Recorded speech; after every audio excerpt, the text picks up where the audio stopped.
So now we start to transition onto the middle game concepts, although this topic in particular, tactics, expounds to all three phases of the game: opening, middle game, and end game. Tactics are maybe the most important topic of all of chess at all levels because they dictate the result of maybe 100% of games, or it depends on how you define tactics. How do you define tactics? Okay, so uh, different people have came up with different definitions. They're all very similar but slightly different maybe. It all comes down to that it's like you force a win. You maximize the result that was objectively possible. So for example, if you can save a draw from an otherwise lost position with just one tactical resource, then that's a tactic. If you can force a win in an otherwise solid and equal position, then that's basically a tactic. Tactical health is like uh, the intrinsic quality, the objective concrete value, evaluation of your position. So if you have no tactical vulnerabilities, then you have perfect tactical health. If you have perfect tactical health, then theoretically speaking, it should be impossible for your opponent to force a win, basically. So again, tactics are kind of like maybe deciding the result of 100% of games. 98% of that 100% will be direct, so 98% of games are won directly via tactics. For example, checkmating a king by force, or maybe like gaining material by force. And then the remaining 2% are going to be decided like indirectly by tactics. So this would be like something like you grind your opponent positionally, you just strategically outplay your opponent for 50 moves or so, and then over time, that position will lead to a position where you have tactics that just become unavoidable, and your opponent will have no way to save his position. Because look, tactics flow towards the position that is strategically better. Better coordination, better strategy. In this video, I want to talk about types of tactical risks. Basically, if you have zero risks, then your position will have perfect tactical health. And so this is why this topic is so important. The first tactical risk I want to talk about is the undefended piece. If you have zero undefended pieces in your position, then that's better than having one or two or three undefended pieces. Okay. In this position, black is trying to survive because white is up in material. He's got a pawn and he wants to try to convert it to a win. White has a tactic to force a win. What do you think? We talked about the first risk, undefended piece. What piece is undefended in black's position? Obviously the knight. By the way, we do not talk about kings when talking about undefended pieces because we cannot recapture a captured king. That's just basically checkmate. Look, if this knight is guarded by the king, then the knight is not an undefended piece. But in this position, we can exploit it with this move, bishop to b2. Now we are exploiting the fact that this knight is undefended, because after the king moves, okay, attempting to defend it, we can just simply take it. And now we're going to win very easily. This is a theoretically and easily won endgame. The second tactical risk is pretty similar. Pieces that are defended and attacked the same number of times, or a piece that is attacked more times than it's defended. So let's go ahead and maybe set up the board. Yeah, I'm going to run through this opening from the French advance. This is what this opening is. And then knight c6, knight f3, and then let's take, or let's go queen b6 actually, and now bishop d3. This pawn here is defended 2 times and attacked 3 times, but it has to be calculated whether it's safe to take or not. Okay, it is worth solving this exercise for yourself. What do you think? Can black take this pawn? Look, it's attacked twice and defended once. Is it safe to take that pawn? The answer is no, because if you take, then the knight takes, and now we can see that white is up a knight, so it looks like we have to take back. But now this falls for a nasty trap.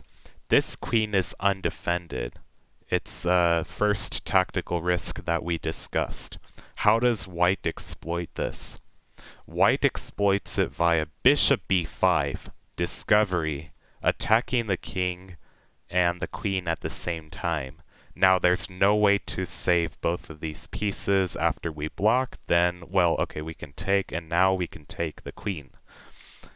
So the second risk is going to be pieces that are either attacked and protected the same number of times, or they are attacked more times. What should black do? Black should probably just play bishop d7 here, and now in this case we are actually threatening to take because our king is no longer exposed. The reason I like to show this example is because the third tactical risk is going to be the king, and this shares a relationship with that. The third tactical risk, a tactical target, the king. Because after we take, so, okay. Look, this queen on d4 highlighted by the red is undefended, but if we look at this king, it can be put in check. Therefore, the king is another problem. The more tactical risks you have in your position, the worse. You want to minimize or at least understand what your tactical risks are and what the opponent's tactical risks are. So I was saying how you should play bishop d7 here. Now let's just suppose white makes some random move like h3, I don't know. Or let's just say he castles, because that's pretty normal. Now all of a sudden, it's okay for black to take this pawn, because after the recapture, there is no way to exploit the fact that black's queen on d4 is undefended. Usually if you have like only one tactical risk in your position, then that's okay. Alright, the fourth tactical risk is going to be pieces that lack mobility. So let's go back. Pieces that are suffocated or they cannot move much. So if we go here to an opening called the Nimzo Indian, white could try to play a3, and you have to be careful about what to do with the bishop. The best move is actually just to take so that you gain time, and then so that's just theoretical stuff. However, black could mess up by playing bishop a5. The tactical risk here is not necessarily that the piece is undefended. The problem is that it's suffocated.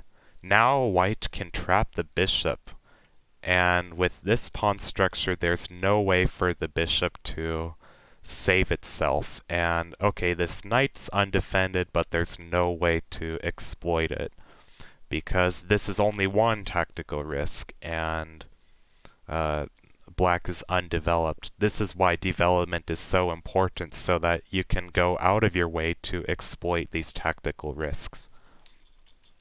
So again, you need to take here. Okay, final tactical target is going to be called a construction. A construction is where you have like a bunch of pieces lined up and you can just basically attack both and there will be no way to save the position. So let's see here how to set this up. Something like this.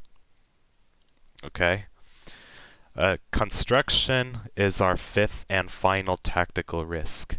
It is like where you have pieces lined up on the same file or the same rank. Okay, well that's okay. So this or diagonals. In this position, we have a tactical risk, which is a construction, and it's black to move. How do you exploit this? We can notice that both of these pieces are undefended because we can just attack, and now the bishop, there's no defense, so it is threatened, so we have to move it out of the way. But now we can just take the knight.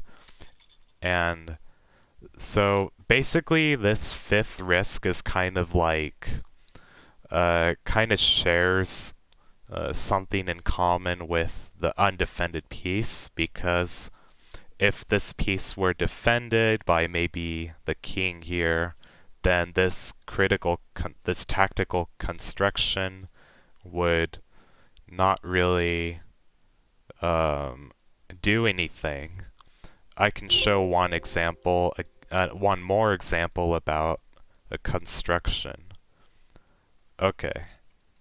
In this position, white can just simply take here. And now this rook is under two tactical risks, actually maybe like, yeah, two basically. The first one is that the rook is undefended, and the second one is it's suffocated. By suffocation, I should clarify that it does not only mean that it cannot move, but it also means that it could be attacked from a lower piece than what the piece value is. We talked about in the previous video how rooks are worth 5 points and the bishop is worth 3 points. So if the bishop can take the rook, then that's not good for the side losing the rook. Okay, those are all the tactical risks. Those are like all the targets, whatever you want to call them. They're pretty much interchangeable. By targets, I just mean tactical vulnerabilities, tactical risks. If you can eliminate all the tactical risks in your position, then that's ideal. Even then, it's okay to have some tactical risks, targets, as long as you have calculated that they cannot be exploited. I hope this helps, and for part 2, I want to share some of the themes about maybe double attack, pin, skewer, stuff like that. Maybe like the most just important ones. I think the most important is a double attack, especially for beginners. I hope this helps, and thank you for watching.